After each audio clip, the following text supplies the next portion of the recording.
Woo, woo, woo, you know it.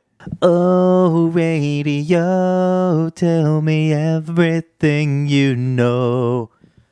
Hello, my friends. Welcome to the Wicked Bitter channel. My name is Travis. Thank you for clicking this video and giving this channel a chance. We would love to have you here in this wrestling community that we have built together. So subscribe to this channel if you want WWE content every single week because I got you. Who saw that coming? Do not tell me you saw that coming because I know you didn't. For a week now, for at least a week, I've been seeing it's going to be Obafemi, it's going to be Joe Hendry, it might be Trick Williams. I'm seeing all these different names being thrown out there to be LA Knight's mystery opponent on Smackdown for the last time is now tournament, the John Cena tournament. Nobody said Matt Cardona or Zack Ryder, whoever. I just found that very crazy that he showed up in WWE on SmackDown as Zack Ryder, especially after he's gone so long saying that he would not come back to WWE if he would be going under the name Zack Ryder. He only wanted to come back if he was under the name Matt Cardona. So I find it very interesting that he's back and he's Zack Ryder. I hope this is not just a one-off. I've been wanting to see Zack Ryder back in WWE. Honestly, I would have been okay if he came back as Matt Cardona. Either way, I was happy with it. But if Zack Ryder's back, I hope that he doesn't get booked the way he used to get booked. I don't think he should. WWE has done a pretty good job when they bring people back at having them do better than what they were when they left. Now, you can't say that for everybody.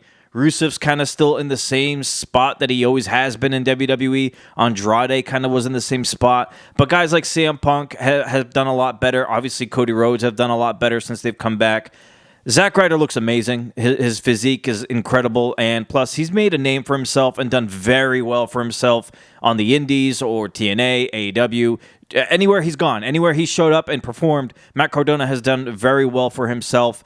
Him being back as Zack Ryder, I hope it's not like the goofball Zack Ryder. I hope we get maybe like a more serious Zack Ryder. And honestly, I hope it's just not a one-off to begin with. I hope he's actually here permanently for good. I hope he's back. And somebody had mentioned, wouldn't it be funny if he lost on SmackDown as Zack Ryder, and then he's the mystery opponent for who's on Monday Night Raw? Solo Sikoa. It's like, what if he's the mystery opponent on Solo Sikoa, but as Matt Cardona? Technically, it's a different person entering the tournament. I thought that would be funny. I don't know if they'll do it, but I think that'd be hilarious. What I do want to see for Solo Sikoa, if we're doing this, if I'm noticing a little bit of a pattern here, a lot of the people inside of this tournament, not all of them, but a lot of them, are people who have a history or have a feud with John Cena in the past, and now you're going to bring back Zack Ryder, who clearly, definitely does have a story or history with John Cena.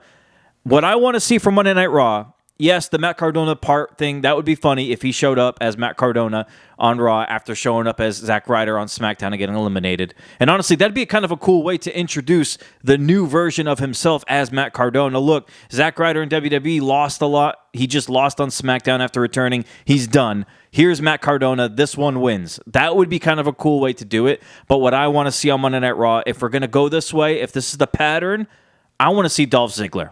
Bring back Dolph Ziggler. He's with TNA. They have a working relationship with WWE. Obviously, he can be Nick Nemeth in TNA, but when he shows up on WWE TV, he can be Dolph Ziggler. I want to see Solo Sikoa come out on Monday Night Raw, and the mystery opponent, everybody's quiet, ready for it, and then all of a sudden, I'm here to show the world, and it's Dolph Ziggler. I want that. Give me that. We have to mention, obviously, something that kind of a big news, but I think it kind of got swept under the rug a little bit on Friday Night SmackDown, where Jay and Cody were talking backstage, but Jimmy came up to them. Jimmy told Cody that he was just on the phone with CM Punk and that he's got him at War Games, like Jimmy is inside of War Games now. I thought that was very kind of like very quick and kind of brushed to the side in a way. Nobody's really talking about that as much, but I had said in other videos that I think Jimmy's going to make his way into this War Games match. However, I thought LA Knight would be in the War Games match. Him advancing in the tournament, now I'm not sure if he will. He still could. I would like to see LA Knight in the tournament, in the War Games match. But if he's going to be in the tournament and he's worrying about that, maybe there's still a chance that John Cena joins the War Games match is what I'm thinking. I'm hoping is that John Cena is in War Games because I want to see him perform in a War Games. It's his last year in WWE performing as a professional wrestler. It's his only War Games match he'd ever be a part of. I want to see him in it. So I would like to see John Cena as the Intercontinental Champion in War Games, and he can team up with Jay, Jimmy, Punk, and Cody. That'd be a very formidable team. And then on the other side is what I was been planning this whole time. I was saying that I think Drew McIntyre and I think Brock Lesnar are going to be in it. Well, we got our first answer. Drew McIntyre will be in it. I don't think he's joined necessarily the Vision faction. I think he's just helping and working with Paul Heyman and the Vision for this match at War Games. He was suspended. Paul Heyman went to Nick Aldis and said to him, hey, I got a contract here. I could pick whoever I want for this team, any brand. And right away, and before he even did that, I knew it was going to be Drew McIntyre. But once he started doing that, I was like, okay, this kind of furthers my thought here. It's got to be Drew McIntyre. He can be opposite side of Cody in that War Games. He could be opposite side of Punk in that War Games. It just made too much sense. So Drew McIntyre is in War Games. Now there's that one final spot on both sides. Will it be Brock? Will it be John Cena on the other side? Will it be Roman? Will it be LA Knight? Will it be someone else that we're not thinking of? I think that's a very interesting thing to look forward to right now.